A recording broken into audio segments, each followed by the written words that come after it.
It was another roughly 1% rise on the share market today, with gains pretty evenly spread among resources, banks and industrials.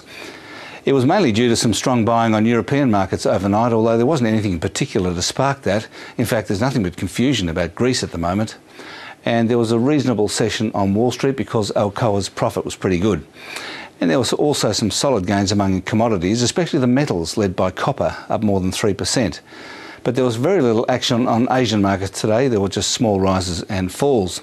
The main thing to tell you is that volatility is down. You can see it in this chart of the All Ordinaries. There's no underlying direction evident yet, and the trend is still sideways, but the ups and downs are definitely getting smaller. And you can see it even more clearly in the VIX index, which is the most widely used measure of volatility. It's based on options trading in the S&P 500 index on Wall Street. The Aussie dollar is down a bit today from where it was last night, but it too has been going sideways for a few months with diminishing volatility.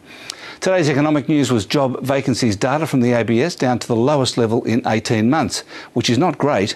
But if you map it against unemployment, as this chart does, it's not too bad. It's the number of unemployed people per vacancy. It's been flat at around 3 or 4 people per vacancy for 7 years or so, but it got to nearly 30 in the recession of 1992 and not much less than that in the early 1980s. And that's finance.